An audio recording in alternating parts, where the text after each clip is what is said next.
everyone, welcome to Maths class 8th standard part 1.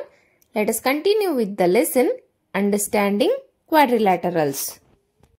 Next concept, some special parallelograms. ಎಲ್ಲ ರೀತಿಯಾದ parallelograms ಅನ್ನು ನೋಡಿದೀವಿ. ಈಗ special parallelograms ಯಾವುದು ಅಂತ ನೋಡೋಣ. ಅದರಲ್ಲಿ ಫಸ್ಟ್ ಒನ್ ಬಂದು rhombus.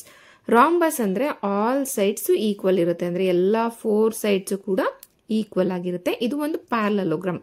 A parallelogram that has all the 4 sides equal, then it is called rhombus. So all 4 sides andre yavyavadu AB is equal to BC is equal to CD is equal to AD. So AB is equal to BC, BC is equal to CD, CD is equal to AD ಇದ್ರೆ ಇದನ್ನ ಏನಂತ ಕರಿತೀವಿ, rhombus ಅಂತ ಕರಿತೀವಿ. Square ಅಲ್ಲೂ ಕೂಡ all sides equal, but rhombusಗೂ ಸ್ಕ್ವೇರಿಗೂ ಏನ್ difference ಅನ್ನೋದನ್ನ ನೋಡ್ತಾ ಹೋಗೋಣ. Properties of rhombus. A rhombus has all sides equal. So ಇವಾಗಿನ ನೋಡಿದ್ವಿ ಅಲ್ವಾ. Adjacent angles are supplementary. Supplementary ಅಂದ್ರೆ ಏನು ಹೇಳಿ, angle B plus angle C is equal to 180 degree ಇರಬೇಕು. Angle B plus angle C is equal to 180 degree. ಅದೇ ರೀತಿ angle C and angle D, angle A and angle D, angle A and angle B, ನೀವು ಯಾವುದೇ ಎರಡು adjacent angle ಅನ್ನ add ಮಾಡಿದ್ರೆ answer ಎಷ್ಟು ಬರಬೇಕು, 180 ಡಿಗ್ರಿ ಬಂದ್ರೆ ಆ ತರ ಆಂಗಲ್ಸ್ ಅನ್ನ ಏನಂತ ಕರಿತೀವಿ ನಾವು, ಸಪ್ಲಿಮೆಂಟರಿ ಆಂಗಲ್ಸ್ ಅಂತ ಕರಿತೀವಿ. The opposite sides are equal and parallel. ಎಲ್ಲ ಪ್ಯಾರಲೋಗ್ರಾಮ್ ಅಲ್ಲೂ ಏನಾಗಿರ್ತಾ ಇತ್ತು, ಆಪೋಸಿಟ್ ಸೈಡ್ಸ್ ಪ್ಯಾರಲಲ್ ಆಗಿರ್ತಾ ಇತ್ತು. ಬಟ್ ರಾಂಬಸ್ ಅಲ್ಲಿ ಏನು, ಆಪೋಸಿಟ್ ಸೈಡ್ಸ್ ಪ್ಯಾರಲಲ್ಲು ಆಗಿದೆ, ಹಾಗೆ ಈಕ್ವಲ್ ಕೂಡ ಆಗಿದೆ ಅಂತ. The special property is that it's diagonals R perpendicular bisector of each other. Perpendicular bisector ಅಂದ್ರೆ ನೋಡಿ, ಈ ತರ ಪ್ಲಸ್ ಮಾರ್ಕ್ ಅಲ್ಲಿ ಇಂಟರ್ಸೆಕ್ಟ್ ಆಗ್ತವೆ. ಪ್ಲಸ್ ಮಾರ್ಕ್ ಅಲ್ಲಿ ಇಂಟರ್ಸೆಕ್ಟ್ ಆದ್ರೆ ಈ ಆಂಗಲ್ಸ್ ಎಷ್ಟಿರುತ್ತೆ, 90 ಡಿಗ್ರಿ ಇರುತ್ತೆ. ಸೊ ಈ ಒಂದು ಎರಡು ಡಯಾಗನಲ್ಸ್ ಏನಿದೆ ರಾಂಬಸ್ ಪರ್ಪೆಂಡಿಕ್ಯುಲರ್ ಬೈಸೆಕ್ಟ್ ಆಗ್ತಾರೆ. ಬೈಸೆಕ್ಟರ್ ಅಂದ್ರೆ ಎರಡನ್ನು ಈಕ್ವಲ್ ಆಗಿ ಕಟ್ ಮಾಡುವಂತದ್ದು. ಹಾಗಾಗಿ A E is equal to E C, D E is equal to E B. ನೋಡಿ ಇಲ್ಲಿ A E is equal to E C and D E is equal to E B ಆಗಿ ಕಟ್ ಆಗಿರುತ್ತೆ. Okay, last property, it makes angle 90 degree at the point of intersection of the diagonals. ನಾನು ಇಲ್ಲಿ ತೋರಿಸಿರೋ ರೀತಿನಲ್ಲಿ ಈ point of intersection of diagonals ಅಲ್ಲಿ ಇದು 90 degree angle ಅನ್ನ ಫಾರ್ಮ್ ಮಾಡುತ್ತೆ ಅಂತ. ಇದಿಷ್ಟು property of rhombus. Next special parallelogram ಅಂದ್ರೆ ರೆಕ್ಟ್ಯಾಂಗಲ್. ನೋಡಿ, ರೆಕ್ಟಾಂಗಲ್ ಈ ಶೇಪ್ ಅಲ್ಲಿ ಇರುತ್ತೆ. ಇದರ opposite sides equal and parallel ಆಗಿರುತ್ತೆ. ನೋಡಿ, A B is equal to D C and B C is equal to A D. Opposite and parallel ಇರುತ್ತೆ. ಅದೇ ರೀತಿನಲ್ಲಿ ಆಪೋಸಿಟ್ ಆಂಗಲ್ಸ್ ಆರ್ ಈಕ್ವಲ್. ನೋಡಿ, ಇದು 90 ಡಿಗ್ರಿ ಇರುತ್ತೆ, ಇದು 90 ಡಿಗ್ರಿ ಇರುತ್ತೆ. So angle A is equal to angle C, angle D is equal to angle B. Opposite angles are equal. Diagonals are equal in length. ನೋಡಿ, ಈ ಡಯಾಗನಲ್ಸ್ ಕೂಡ equal ಆಗಿರುತ್ತೆ length ಅಲ್ಲಿ. All 4 angles are 90 degree. In a rectangle all 4 angles are 90 degree. Then ಇವೆರಡು supplementary ಕೂಡ. Opposite angles are supplementary. 90 degree plus 90 degree it is equal to 180 degree. ಹಾಗೆ ಇನ್ನೊಂದು property ಏನು, diagonals bisect each other. So diagonals ಒಂದನ್ನ ಒಂದು bisect ಮಾಡುತ್ತೆ. ಇದಿಷ್ಟು ರೆಕ್ಟ್ಯಾಂಗಲ್ನ properties. Next last special parallelogram ಅಂದ್ರೆ ಸ್ಕ್ವೇರ್. ಸ್ಕ್ವೇರ್ ಅಂದ್ರೆ ಈ ಶೇಪ್ ಅಲ್ಲಿ ಇರುತ್ತೆ. ನೋಡಿ, ಆಲ್ ಸೈಡ್ಸು ಈಕ್ವಲ್ ಇರುತ್ತೆ. ಅದೇ ರೀತಿಯಲ್ಲಿ ಆಪೋಸಿಟ್ ಸೈಡ್ಸು ಪ್ಯಾರಲಲ್ ಇರುತ್ತೆ. So A B is equal to B C is equal to C D is equal to A D. All 4 sides equal. ಅದೇ ರೀತಿನಲ್ಲಿ A B parallel to D C, BC parallel to AD. ಓಕೆನಾ. Next all 4 angles are equal. ಎಲ್ಲ angles ಎಷ್ಟಿರುತ್ತೆ, 90 degree ಇರುತ್ತೆ. All angles are equal and opposite angles are also equal. Adjacent angles is equal to ಎಷ್ಟು, 180 degree ಇರುತ್ತೆ. Diagonals R perpendicular bisector. So rhombus ಅಲ್ಲಿ ಹೇಳಿರೋ ರೀತಿನಲ್ಲಿ perpendicular bisector ಆಗಿರುತ್ತೆ. So ಇದು ಎಷ್ಟು ಡಿಗ್ರಿ ಆಂಗಲ್ ಅನ್ನ ಫಾರ್ಮ್ ಮಾಡುತ್ತೆ, 90 ಡಿಗ್ರಿ ಆಂಗಲ್ ಅನ್ನ ಫಾರ್ಮ್ ಮಾಡುತ್ತೆ. Diagonals are equal in length. So all sides all angles equal ಇರೋ ರೀತಿನಲ್ಲಿ ಡಯಾಗನಲ್ಸ್ ಕೂಡ ಲೆಂತ್ ಅಲ್ಲಿ ಏನಾಗಿರುತ್ತೆ, ಈಕ್ವಲ್ ಆಗಿರುತ್ತೆ. ಇದಿಷ್ಟು property of A square. Let's solve exercise 3.4. Exercise 3.4 first question state whether true or false ಅಂತ ಕೇಳಿದ್ದಾರೆ. ಕೆಲವೊಂದು ಸ್ಟೇಟ್ಮೆಂಟ್ಸ್ ಅನ್ನು ಕೊಟ್ಟಿರ್ತಾರೆ, ಅದರಲ್ಲಿ ನಾವು ಟ್ರೂ ಅಥವಾ ಫಾಲ್ಸ್ ಅನ್ನ ಇಲ್ಲಿ ಮೆನ್ಷನ್ ಮಾಡಬೇಕು. ಆಲ್ ರೆಕ್ಟ್ಯಾಂಗಲ್ಸ್ ಆರ್ ಸ್ಕ್ವೇರ್ ಅಂತ ಕೇಳಿದ್ದಾರೆ. ರೆಕ್ಟ್ಯಾಂಗಲ್ಸ್ ಅಂದ್ರೆ ಯಾವ ರೀತಿನಲ್ಲಿ ಇರುತ್ತೆ? ಈ ರೀತಿನಲ್ಲಿ. ಸ್ಕ್ವೇರ್ ಅಂದ್ರೆ ಈ ರೀತಿನಲ್ಲಿ ಇರುತ್ತೆ. ರೆಕ್ಟ್ಯಾಂಗಲ್ಗೂ ಸ್ಕ್ವೇರ್ಗೂ ಕೆಲವೊಂದೊಂದಷ್ಟೇ ಸಂಬಂಧ ಇರುತ್ತೆ, ಯಾಕಂದ್ರೆ ಆಪೋಸಿಟ್ ಸೈಡ್ಸ್ ಈಕ್ವಲ್ ಇರುತ್ತೆ, ಈಕ್ವಲ್. ಬಟ್ ಸ್ಕ್ವೇರ್ ಅಲ್ಲಿ ಆಲ್ ಸೈಡ್ಸ್ ಈಕ್ವಲ್ ಇರುತ್ತೆ, ಇಲ್ಲಿ ಆಲ್ ಸೈಡ್ಸ್ ಈಕ್ವಲ್ ಇರಲ್ಲ. ಹಾಗಾಗಿ ಆಲ್ ರೆಕ್ಟ್ಯಾಂಗಲ್ಸ್ ಆರ್ ಸ್ಕ್ವೇರ್ ಅಂತ ಇದೆಯಲ್ಲ, ದಿಸ್ ಈಸ್ ಫಾಲ್ಸ್. ಓಕೆನಾ? ನೆಕ್ಸ್ಟ್ ಕ್ವೆಶನ್ ಏನ್ ಕೇಳಿದರೆ, all rhombuses are parallelogram, this is true. Because rhombus ಅಂದ್ರೆ ಯಾವ ರೀತಿನಲ್ಲಿ ಇರುತ್ತೆ? ಈ ರೀತಿ ಡೈಮಂಡ್ ಶೇಪ್ ಅಲ್ಲಿ ಇರುತ್ತೆ.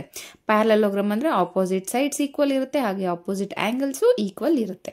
ಸೊ ಈ ಒಂದು ಪ್ರಾಪರ್ಟಿ ಅಪ್ಲೈ ಆಗೋದ್ರಿಂದ ಆಲ್ ರಾಂಬಸಸ್ ಆರ್ ಪ್ಯಾರಲಲೋಗ್ರಾಮ್ ಅಂದ್ರೆ the statement is true. Next question, all squares are rhombuses and also rectangles. Rhombus ಅಂದ್ರೆ ಈಗ ತಾನೇ ನೋಡಿದ್ವಿ ಅಲ್ವಾ, ರೆಕ್ಟ್ಯಾಂಗಲ್ ಅಂದ್ರೆ ಈ ರೀತಿನಲ್ಲಿರುತ್ತೆ. ಆಲ್ ಸ್ಕ್ವೇರ್ಸ್ ಅಂದ್ರೆ ಇಲ್ಲಿ ರಾಂಬಸ್ ಅಲ್ಲಿ ಆಲ್ ಸೈಡ್ಸ್ ಈಕ್ವಲ್ ಇರುತ್ತೆ, ಸ್ಕ್ವೇರ್ ಅಲ್ಲೂ ಆಲ್ ಸೈಡ್ಸ್ ಈಕ್ವಲ್ ಇರುತ್ತೆ. ಇಲ್ಲಿ ಸ್ಕ್ವೇರ್ ಅಲ್ಲಿ ಆಪೋಸಿಟ್ ಸೈಡ್ಸ್ ಈಕ್ವಲ್ ಇರುತ್ತೆ, ರೆಕ್ಟ್ಯಾಂಗಲ್ ಅಲ್ಲೂ ಆಪೋಸಿಟ್ ಸೈಡ್ಸ್ ಈಕ್ವಲ್ ಇರುತ್ತೆ. ಎಲ್ಲ ಆಂಗಲ್ 90 ಡಿಗ್ರಿ ಇರುತ್ತೆ, ಇಲ್ಲಿ ಎಲ್ಲ ಆಂಗಲ್ 90 ಡಿಗ್ರಿ ಇರುತ್ತೆ ಸ್ಕ್ವೇರ್ ಅಲ್ಲಿ.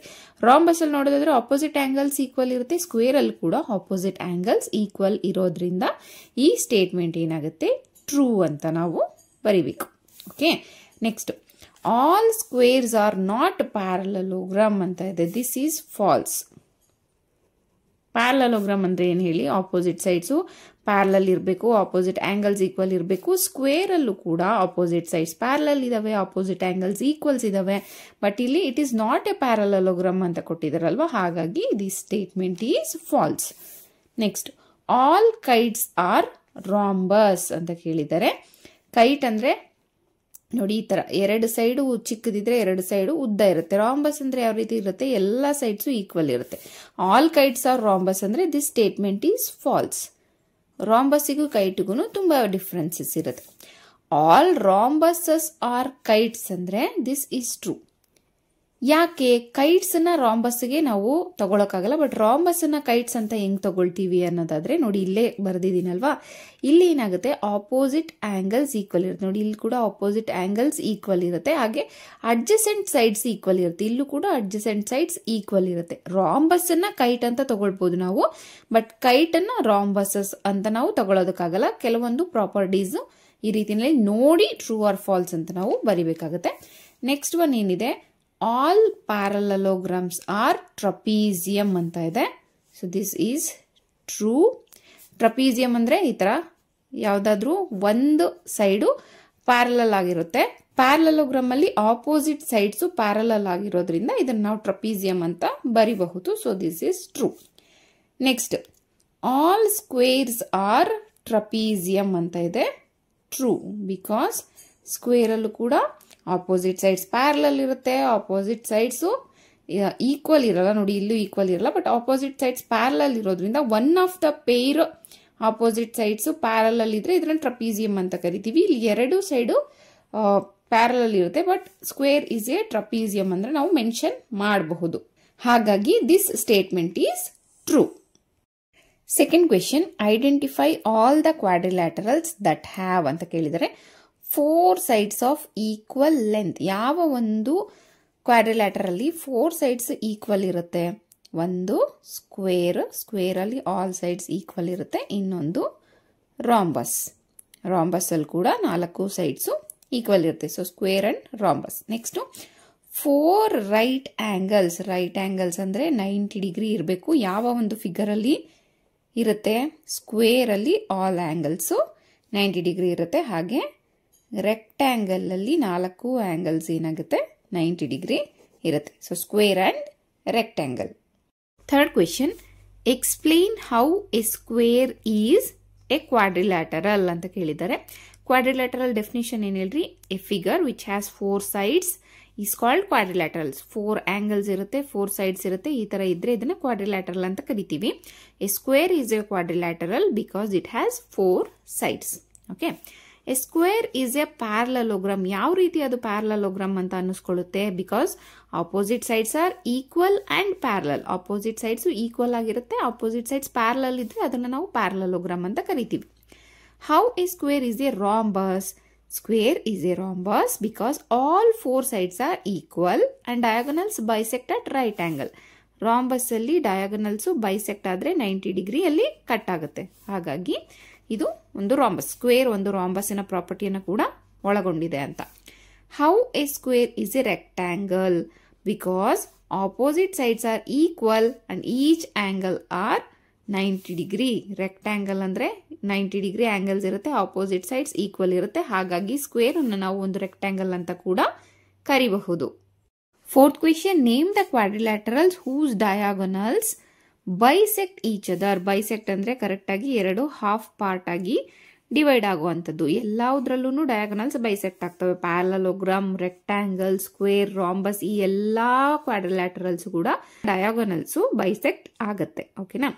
Next, diagonals are perpendicular bisects of each other. Perpendicular bisects ಅಂದ್ರೆ ಈ ರೀತಿ ಕರೆಕ್ಟ್ ಆಗಿ ಬೈಸೆಕ್ಟ್ ಆದ್ರೂ ಅಲ್ಲಿ ಆಂಗಲ್ 90 ಡಿಗ್ರಿ ಫಾರ್ಮ್ ಆಗಬೇಕು.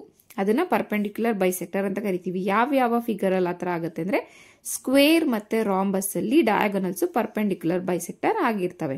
ಓಕೆನಾ. ನೆಕ್ಸ್ಟ್, ಡಯಾಗೋನಲ್ಸ್ ಈಕ್ವಲ್ ಯಾವ್ದ್ರಲ್ಲಿ ಆಗಿರುತ್ತೆ? ರೆಕ್ಟ್ಯಾಂಗಲ್ ಅಲ್ಲಿ ಡಯಾಗೋನಲ್ಸ್ ಈಕ್ವಲ್ ಇರುತ್ತೆ, ಸ್ಕ್ವೇರ್ ಅಲ್ಲಿ ಡಯಾಗೋನಲ್ಸ್ ಈಕ್ವಲ್ ಆಗಿರುತ್ತೆ. Question 5, explain why a rectangle is a convex quadrilateral ಅಂತ. ಕಾನ್ವೆಕ್ಸ್ ಅಂಡ್ ಕಾನ್ಕೇವ್ ಅನ್ನು ನಾವು ಪಾಲಿಗನ್ಸ್ ಅಲ್ಲಿ ತಿಳ್ಕೊಂಡಿದ್ವಿ. ನೋಡಿ, ಇಲ್ಲಿ ರೆಕ್ಟ್ಯಾಂಗಲ್ ಅಂತಂದ್ರೆ 4 ಸೈಡ್ಸ್ ಇಂದ 4 ವರ್ಟೈಸಸ್ ಇದಾವೆ. ಹಾಗೆ ಡಯಾಗೋನಲ್ಸ್ ಅನ್ನ ನಾವು ಎಳೆಯೋದಾದ್ರೆ ಇದರ ಡಯಾಗೋನಲ್ಸ್ ಏನಾಗಿದೆ, ಇದರ ಒಳಗಡೆನೆ ಬರುತ್ತೆ. ಕಾನ್ಕೇವ್ ಅಂತಂದ್ರೆ ನೋಡಿ, ಇಲ್ಲಿ ಒಂದು ರಿಫ್ಲೆಕ್ಸ್ ಆಂಗಲ್ ಇರುತ್ತೆ. ಇದು ಒಂದು ಫಿಗರ್ ಅಂದ್ರೆ ಇದರ ಡಯಾಗೋನಲ್ ಒಂದೊಂದ್ಸಲ ಏನಾಗುತ್ತೆ, ಆಚೆ ಕಡೆ ಕೂಡ ಇರುತ್ತೆ. ಸೊ ಡಯಾಗೋನಲ್ಸು ಆಚೆ ಕಡೆ ಇದ್ರೆ ಅದನ್ನ ನಾವು ಕಾನ್ಕೇವ್ ಅಂತ ಕರಿತೀವಿ. ಈ ರೀತಿ ಫಿಗರಿನ ಒಳಗಡೆನೆ ಇದ್ರೆ ಇದನ್ನ ಕಾನ್ವೆಕ್ಸ್ ಅಂತ ಕರಿತೀವಿ. ಈ ರೆಕ್ಟ್ಯಾಂಗಲಿನ ಡಯಾಗ್ನಲ್ಸ್ ಇಂಟೀರಿಯರ್ ಆಗಿರೋದ್ರಿಂದ ಇದನ್ನ ನಾವು ಕಾನ್ವೆಕ್ಸ್ ಕ್ವಾಡ್ರಿಲ್ಯಾಟರಲ್ ಅಂತ ಕರಿತೀವಿ. ಓಕೆನಾ. A rectangle is a convex quadrilateral because both of its diagonals lie in its interior. Okay, this is the answer. Sixth and last question of this exercise, ABC is a right angled triangle and O is the midpoint of the side opposite to the right angle. Explain why O is equidistant from E, B and C. ಇಲ್ಲೇನು ಕೇಳಿದರೆ ABC is a right angled triangle ಅಂದ್ರೆ angle ಎಷ್ಟಿರುತ್ತೆ, 90 degree ಇರುತ್ತೆ right angle ಅಂದ್ರೆ. ಓಕೆನಾ. Next, O is a midpoint ಅಂದ್ರೆ B ಗೆ opposite ಏನಿದೆ, ಎ ಸಿ ಇದೆ. ಎ ಸಿ ಮಿಡ್ ಪಾಯಿಂಟ್ ಅಂದ್ರೆ ಮಧ್ಯದ ಒಂದು ಪಾಯಿಂಟ್ ಅಂದ್ರೆ O A is equal to O C. ಈ ಎ ಸಿ ಅನ್ನ ಇದು ಕರೆಕ್ಟ್ ಆಗಿ ಹಾಫ್ ಪಾರ್ಟ್ ಆಗಿ ಡಿವೈಡ್ ಮಾಡುತ್ತೆ ಅಂತ ಇದನ್ನ ಮಿಡ್ ಪಾಯಿಂಟ್ ಅಂತ ಕರಿತೀವಿ. Next, explain why O is equidistant ಅಂದ್ರೆ ಎಲ್ಲಾ ಕಡೆಯಿಂದ ಈಕ್ವಲ್ ಡಿಸ್ಟೆಂಟ್ ಅಲ್ಲಿ ಇದೆ ಇದು ಅಂತ. O A is equal to O C is equal to O B. ಇದನ್ನ ಯಾವ ರೀತಿ ನಾವು ಪ್ರೂವ್ ಮಾಡ್ತೀವಿ ಅಂತ. Okay, so O A is equal to O C, ಯಾಕೆಂದ್ರೆ O is the mid point. ಹಾಗೆ ಓ ಬಿ ಕೂಡ ಈಕ್ವಲ್ ಆಗಿದೆ ಹೇಗೆ ಅಂತ. ಇಲ್ಲಿ ಒಂದು ಡಾಟೆಡ್ ಲೈನ್ಸ್ ಅಲ್ಲಿ ಇವರು ಲೈನ್ಸ್ ಅನ್ನ ಎಳೆದಿದ್ದಾರೆ. ಈಗ ನಮಗೆ ಸಿಕ್ಕಿರೋದೇನು, ಎ ಬಿ ಸಿ ಡಿ ಒಂದು ರೆಕ್ಟ್ಯಾಂಗಲ್ ನಮಗೆ ಸಿಕ್ಕಿದೆ. ಓಕೆನಾ. ರೆಕ್ಟ್ಯಾಂಗಲ್ ಅಲ್ಲಿ ಏನು ಆಪೋಸಿಟ್ ಸೈಡ್ಸ್ ಈಕ್ವಲ್ ಇರುತ್ತೆ. ಓಕೆ, ಅಲ್ಲಿಗೀಗ ಏನಾಯ್ತು, A B is equal to C D ಆಯಿತು. ಆಪೋಸಿಟ್ ಸೈಡ್ಸ್ ಈಕ್ವಲ್ ಅಂದರೆ ಇದು ಇದಕ್ಕೆ ಈಕ್ವಲ್ ಆಯಿತು. Next B C is equal to A D. B C is equal to A D. Okay, ಹಾಗೆ A C and B D are diagonals. A C and B D are diagonals. Diagonals property ಏನು, they bisect each other. Bisect each other ಅಂದರೆ ಎರಡನ್ನೂ ಕರೆಕ್ಟಾಗಿ half ಆಗಿ cut ಮಾಡುತ್ತೆ ಅಂತ. ಅಲ್ಲಿಗೆ O B is equal to O D. ನೋಡಿ, O B is equal to O D, O A is equal to O C, O A is equal to O C, O B is equal to O D. ಹಾಗಾಗಿ ಇದು equal distance ಅಲ್ಲಿ ಇದೆ ಅಂತ ನಾವು confirm ಮಾಡ್ಬೋದು. ಓಕೆನಾ. ಇಲ್ಲಿ dotted lines ಅಲ್ಲಿ ಕೊಟ್ಟಿರೋದು ನಮ್ಮ ರೆಫರೆನ್ಸಿಗೆ. So A B C is a right angle triangle and O is a mid point. Hence, it forms a ABCD rectangle. In this rectangle, the diagonals bisect each other. So, we can conclude that OA is equal to OC and OB is equal to OD. This is all about exercise 3.4. ಏನಾದರೂ doubts ಇದ್ರೆ comment ಮಾಡಿ, ನಾನು ಅದನ್ನು solve ಮಾಡ್ತೀನಿ ಅಂತ ಹೇಳ್ತಾ, see you in the next class. Thank you. For more videos, subscribe to my channel.